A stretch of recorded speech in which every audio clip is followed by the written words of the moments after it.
வணக்கம் அனைவருக்கும். இது இன்ஃபினிட் க்ரீப்பி.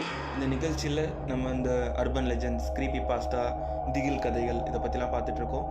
இன்றைக்கி நம்ம ஒரு பயங்கரமான ஒரு திகில் கதையோட பார்க்க போகிறோம். வாங்க வீடியோக்குள்ளே போகலாம்.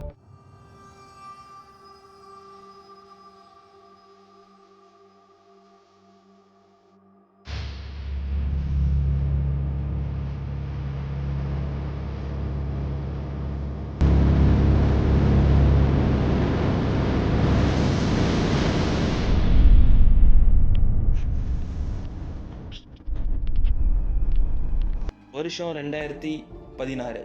வெளியூருங்கள்லேருந்து மெட்ராஸ்க்கு வேலை செய்கிறதுக்கு வந்த பல பேரில் அசோக்கும் ஒருத்தன். காலேஜ் முடிச்சுட்டு இங்கே மெட்ராஸில் ஒரு கம்பெனியில் வேலைக்கு சேர்ந்துட்டு அவன் வேலைகளை பார்த்துட்ருக்கான். வெளியூர்லேருந்து இங்கே வரும்போது பெரும்பாலும் இங்கே சொந்தக்காரங்க வீட்டில் தங்குவாங்க. ஒரு சிலர் இந்த ரூம் எடுத்து தங்குவாங்க. அசோக் ரூம் எடுத்து தங்கலாம் அப்படின்னு சொல்லிட்டு முடிவு பண்ணுறான். ஆனால் அசோக்குக்கு இருக்கிற ஒரு விஷயம் என்னென்னா, பெரும்பாலும் எல்லாருக்கும் இருக்கிற ஒரு பயம்தான் அவனுக்கு இருந்தது. அசோக்குக்கு இருட்டு பேய் அப்படின்னா ரொம்பவே பயம். அவன் ஊரில் இருக்கும்போது கூட அவன் தனியாக தூங்குறது, இருட்டுக்குள்ளே போகிறது, இல்லை காடுங்களுக்கு இல்லை ராத்திரியில் சுற்றுறது, இந்த மாதிரி விஷயங்கள் எல்லாம் அவன் பெருசாக ஆர்வமே காட்ட மாட்டான். அந்த மாதிரி இருக்கிறதுனால இப்போ இங்கே மெட்ராஸுக்கு வந்தபோது இங்கே பெருசாக அவனுக்கு சொந்தக்காரங்களும் யாரும் இல்லை. அந்த காரணத்தினால அவன் என்ன பண்ணுறான், தனியாக ரூம்லலாம் இங்கே தங்க வேணாம், நம்ம யாராவது ஒருத்தர் கூட ரூம்மேட்டாக அந்த மாதிரி போயிடலாம் அப்படின்னு சொல்லிட்டு. ஆனால் அசோக்கை பொறுத்த வரைக்கும் அவன் ரொம்ப ஒரு கூச்ச சுபாவம் உள்ள ஆள்.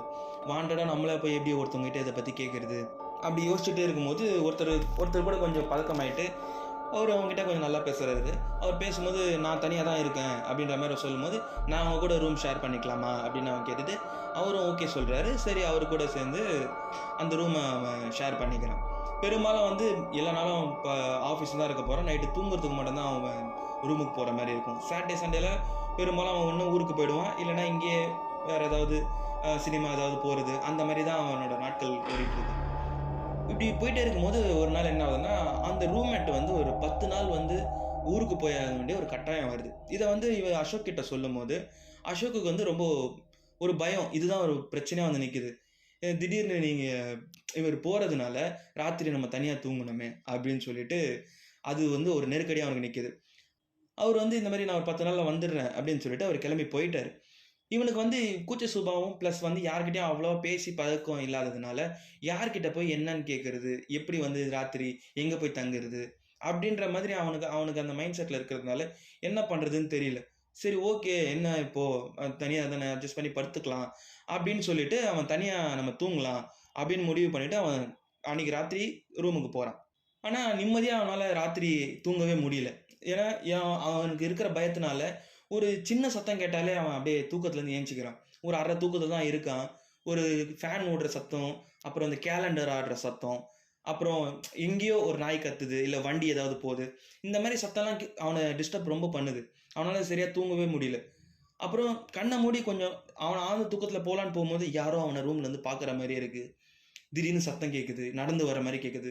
அவனோட மைண்டில் இந்த மாதிரிலாம் விஷயங்கள் ஓடவே அவனுக்கு இந்த மாதிரிலாம் தோணிகிட்டே இருக்குது. இதனால் சரியாக தூங்க முடியல. அதுக்கப்புறம் இதே ஒரு 2-3 நாளாக அவனால் சரியான தூக்கம் இல்லாதனால ஆஃபீஸில் பகலில் தூக்கம் வர்றது, இந்த கண் எரியுறது, வேலையில் சரியாக கவனம் செலுத்த முடியாமல் அவனுக்கு ஒரே பிரச்சனையாக இருக்குது. இப்படி இருக்கும்போது தான் 4வது நாள் அவன் தூங்கலான்னு போகும்போது அவனுக்குள்ளே ஒரு எண்ணம் வருது.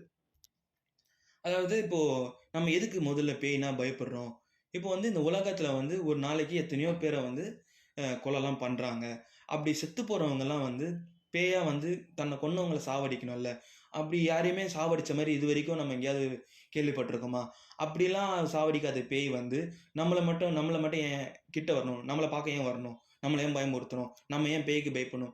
இந்த மாதிரி லாஜிக்கான ஒரு கேள்வியை மைண்டில் வச்சுக்கிட்டு, கரெக்டு, இனிமேல் நம்ம பேய்க்கு பயப்படக்கூடாது அப்படின்ற ஒரு எண்ணத்தை கொண்டு வந்துட்டு அன்றைக்கி ராத்திரி 4வது நாள் ராத்திரி அவன் தூங்க போகிறான். அப்படி தூங்கும்போது வழக்கம் போல் இந்த கேலண்டர் சத்தம் கேட்குறதுனால, இல்லை வண்டி ஓடுற சத்தம், இல்லை ஏதோ ஒரு பயம் வரும்போது இந்த கேள்வியை மனசுக்குள்ளே கொண்டு வந்துக்கிட்டு அவனே சரி பண்ணிக்கிட்டு அந்த பயத்துலேருந்து அவன் வெளியில் வரான். அடுத்து 6 நாளும் அவன் தனியாகவே தூங்க ஆரம்பிச்சிட்டான். இந்த 6 நாள் நடுவில் எந்த ஒரு திடீர்னு அவன் தூங்கும்போது அவனுக்கு ஒரு பயம் வந்தாலும் அவன் அதை பற்றிலாம் எதுவுமே கவலைப்படாமல் அதாவது அவனுக்கு ஏற்பட்ட அந்த கேள்வியை மைண்டில் வச்சுக்கிட்டு அதெல்லாம் ஒன்றும் நம்மளை பண்ணாது அப்படின்னு சொல்லிட்டு அவன் திரும்ப தூங்க ஆரம்பிச்சிடுறான். 10 நாள் முடியுது. 10 நாள் முடிஞ்சதுக்கப்புறம் அந்த ரூம்மேட் திரும்ப வந்துடுறாரு. வந்துட்டு அதுக்கப்புறம் திரும்ப அவன நாட்கள் சகஜமாக போகுது. அவரும் ரூமில் இருக்கிறதுனால பெரும்பாலும் அவனுக்கு அந்த கேள்வி அந்த பதில்கள் அதெல்லாம் எதுவும் தேவைப்படலை. அதுக்கப்புறம் என்ன ஆச்சுன்னா, அடுத்து தூக்கத்தில் அவனை யாரோ அமுக்கிற மாதிரி ஒரு விஷயம் நடக்குது. மொதல் நாள் நடக்குது. அதாவது அந்த 10 நாள் கழிச்சு ஒரு நாள் ராத்திரி அவன் நல்லா தூங்கிட்டு இருக்கான். அப்போ என்ன நடக்குதுன்னா, ஒரு கனவு வருது. அந்த கனவுல வந்து யாரோ அவன் படுத்துட்டு இருக்கான். அவன் தலைக்கு மேலே வந்து கருப்பா நிழல் மாதிரி ஒரு உருவம் வந்து ஒரு பெட்ஷீட்டை, அது நிழல் மாதிரி இருக்கிற ஒரு பெட்ஷீட்டை தூக்கி அவன் மேலே போடுது. போட்ட உடனே அவன் கண்ணை திறந்து அதை பார்த்துக்கிட்டே இருக்கான். அந்த பெட்ஷீட்டை போட்ட உடனே அவனால் எந்திரிக்கவே முடியல. எந்திரிக்கணும்னு நினைக்கிறான், எந்திரிக்க முடியல. கத்தணும்னு நினைக்கிறான், கத்த முடியல. அந்த உருவம் என்ன பண்ணுதுன்னா, அவன் கரெக்டாக அவன் தலைக்கு சென்டராக ஒரு உட்காந்து, கால் மேலே கால் போட்ட மாதிரி உட்காந்து, கையை முன்னாடி நீட்டிக்கிட்டு ஏதோ ஒரு வசனமோ மந்திரமோ சொல்கிற மாதிரி சொல்லுது. இவனுக்கு வந்து கண்ணை மட்டும்தான் திறந்துருக்க முடியுது. அவன் கையை காலை அசைக்கிறான், வாய் கத்துறான், கண்ணை திறக்கணும்னு நினைக்கிறான். அது கனவு. அப்படி கண்ணெல்லாம் திறக்கணும்னு நினைக்கிறான். ஆனால் அவனால் முடியவே இல்லை. அப்படியே கொஞ்ச நேரம் போராட்டத்துக்கு அப்புறம் திரும்ப கொஞ்சம் திடீர்னு கண்ணை திறந்து பார்க்கும்போது பார்த்தா ரூமில் அவன் தூங்கிட்டு இருக்கான். அவன் பக்கத்தில் பார்த்தா அவனோட ரூம்மேட் படுத்துட்டு இருக்காரு.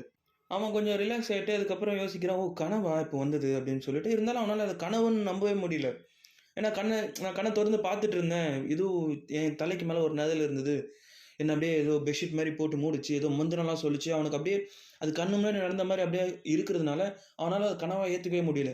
சரி அதுக்கப்புறம் கனவு தான் அப்படின்னு சொல்லிட்டு தன்னைத்தானே இது பண்ணிட்டு மறுநாளும் இதே மாதிரி ஒரு கனவு. என்னன்னா இதே மாதிரி அவன் ஒரு இடத்துல வந்து ஒரு கட்டில் மேலே படுத்திருக்கான். ஒரு அரை தூக்கத்தில் இருக்கிற மாதிரி நடக்குது. அப்படியே படுத்துட்டு டிவியே ஏதோ பார்த்துட்டு இருக்கிற மாதிரி திடீர்னு அப்படியே இருட்டாக ஆரம்பிக்குது. அந்த ரூமே மழை பெய்யும் போது ஒரு இருட்டு வரும்ல, அந்த மாதிரி இருட்டாக ஆரம்பிக்குது. அப்படி திரும்பி பார்த்தா வாசல்லேருந்து கருப்பாக திரும்பவும் அதே மாதிரி ஒரு உருவம் ஒன்று வருது. இவனை நோக்கி வருது. இவன் அந்த உருவத்தை பார்த்துக்கிட்டே இருக்கான். இவனால் கத்தவும் முடியல, உடம்பு அசைக்கவும் முடியல. அந்த உருவம் இவனை நோக்கியே வருது. வந்து இவன் கழுத்தை அப்படியே கையால் பிடிச்சி அப்படியே அவனை தரன்னு இழுத்துட்டு போகிற மாதிரி போகுது. இவனால் ஒன்றுமே பண்ண முடியல. வெறும் அந்த உருவத்தையே முறைச்சி அப்படியே பார்த்துக்கிட்டே இருக்கான்.